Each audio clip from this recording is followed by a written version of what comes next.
చాలా కాలంగా ఈ లిక్కర్ పాలసీలు ఎలా ఉంటున్నాయి, అందులో అవకతవకలేంటి, ఎవరెవరు ఎలా దాన్ని తయారు చేస్తున్నారు, ఇవన్నీ చూస్తూనే ఉన్నాం మనం. కానీ జగన్మోహన్ రెడ్డి వచ్చి ఒక్కసారిగా దాన్ని ఏదో నిషేధిస్తానని చెప్పి వచ్చి ఏం చేశాడో కూడా చూసాం. అది తలుచుకుంటేనే భయం వేస్తుంది. 1,00,000 కోట్ల స్కామ్ అయిపోయింది కదా. సో ఈ పరిస్థితుల్లో ఈ ప్రభుత్వం దాని మీద రివ్యూ స్టార్ట్ చేసింది. ఏం చేస్తారో తెలియదు, కానీ ఏం చేస్తే బాగుంటుందనే చర్చ అయితే ఉంది ప్రజల్లో. అంటే ఒకటండి, ఇప్పుడు నియంత్రణ అనేది ప్రభుత్వం దీన్ని నియంత్రించాలి అన్నప్పుడు దీన్ని ఒక ఆదాయ వనరుగా చూడకూడదు. ఎప్పుడైతే మీరు ఆదాయ వనరుగా పరిగణించకూడదు అని అంటే అది సాధ్యం కాదు. అది ఎందుకంటే మన రాజ్యాంగంలోనే రాశారు మద్యాన్ని ఆదాయ వనరుగా పరిగణించరాదని. సరే, ఎవరు దాని గురించి పట్టించుకోవట్లేదు. కానీ నియంత్రించాలన్నప్పుడు మాత్రం దీని నుంచి మనకు ఎంత వస్తుంది? మనం గతంలో మనం చూసాం, అసలు ఏ దాని మీద రివ్యూస్ ఉండవు. అంటే ఏ డిపార్ట్మెంట్ మీద రివ్యూస్ చేసేవాళ్ళు కాదు. రాజశేఖర రెడ్డి గారి హయాంలో కేవలం మద్యం మీద మాత్రం రివ్యూ చేస్తూ ఉండేవాళ్ళు time to time, every week. అంటే టార్గెట్లు అంటే ఒక ఆదాయ వనరుగా పరిగణించారు. తర్వాత బాబ్జీ గారు చెప్పినట్టుగా ఖచ్చితంగా ఇది ప్రభుత్వ అధీనంలో అమ్మకాలు సాగిస్తేనే ఈ బెల్ట్ షాపులు కానివ్వండి, మిగతా ఇతరత్ర అవకతవకలు కొంత తగ్గడానికి అవకాశం ఉంటుంది. అదేవిధంగా క్వాలిటీ మద్యం ఇస్తామని కూడా ప్రామిస్ చేశారు తెలుగుదేశం. అందువల్ల ఖచ్చితంగా ఇది ప్రైవేటు పరంగా కాకుండా సాధ్యమైనంత వరకు ప్రభుత్వ అధీనంలోనే ఉండాలి. అదేవిధంగా ఈ నియంత్రణ కూడా జరగాలి. ఎందుకంటే దీనికి లా అండ్ ఆర్డర్కి, మహిళల మీద అత్యాచారాలు ఇవన్నీ జరగడానికి ఇది ఇంటర్లింక్డ్ ఈ సబ్జెక్టు.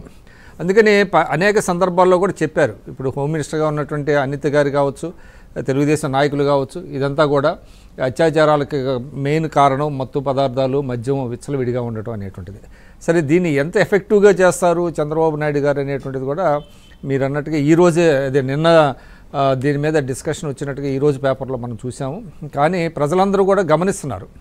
ప్రజలందరూ ఏంటంటే ఎంత ఈ క్వాలిటీ లేక అనేక రకరకాల బ్రాండ్ల వల్ల తాగి ఏ విధంగా జనం ఇబ్బందులు పాలయ్యారు, జబ్బుల బారిన పడ్డారు అనేటువంటిది అందరూ గమనించారు. కాబట్టి ఇప్పుడు క్వాలిటీ ఇది అనేటువంటిది ఉండాలి. ఇంకోటి కూడా ఈ సందర్భంగా ప్రజల్లో ఒక చర్చ అయితే ఉందండి.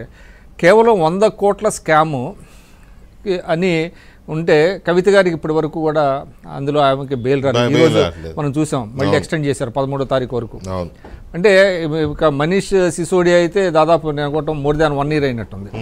మరి 100 కోట్ల స్కామ్లో ఇప్పుడు చాలా కీలకమైనటువంటి వ్యక్తులు జైలుకి వెళ్తే వాళ్ళకి బెయిల్ కూడా రాకపోతే, మరి ఇప్పుడు ఈ 1000 కోట్ల స్కామ్ జరిగిన దాంట్లో ఎవరు ఎందుకు పట్టించుకోవట్లేదు? ఏదో అన్నారు చిన్న తిమింగలం వాసుదేవరెడ్డి అని, ఆ వాసుదేవరెడ్డి గురించే వస్తుంది తప్ప మిగతాది అసలు వెళ్ళటలా. మొన్న కూడా మాజీ ముఖ్యమంత్రి జగన్ గారు ఒక మాట మాట్లాడుతున్నాడు. ఆయన అవే డిస్టిలరీస్ బ్రాండ్లు అంటే మేము ఎక్కడి నుంచి తీసుకొచ్చాం, అవే డిస్టిలరీస్ నుంచి మద్యం ఉత్పత్తి చేశాము, మరి ఇవి నకిలీ బ్రాండ్లని ఎట్లా అంటారని ఆయన ఏదో ఒక క్వశ్చన్ వేశాడు.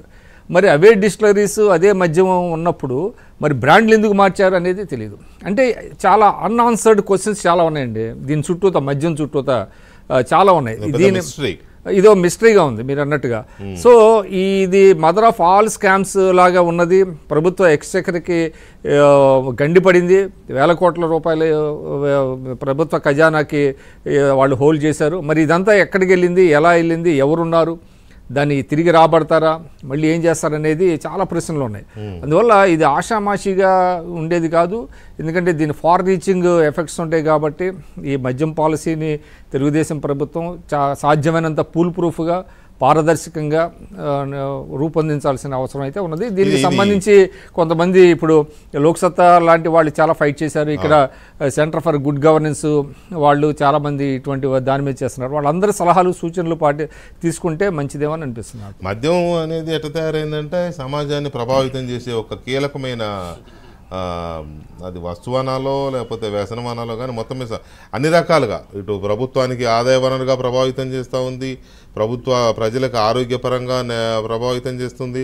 ఎలక్షన్లను అయితే మహమ్మారి అండి, అది ఏది చేసినా ఒక మహమ్మారి. ఎలక్షన్లను అయితే పూర్తిగా అదే ప్రభావితం చేస్తుంది. ఎప్పుడు ఏదో ఒక ఎలక్షన్ వస్తూనే ఉంటుంది. ఆ ఎలక్షన్లు దీని మీద ఆధారపడి ఉంటాయి. సో ఇలాంటి సిచ్యువేషన్లో కొత్త ప్రభుత్వం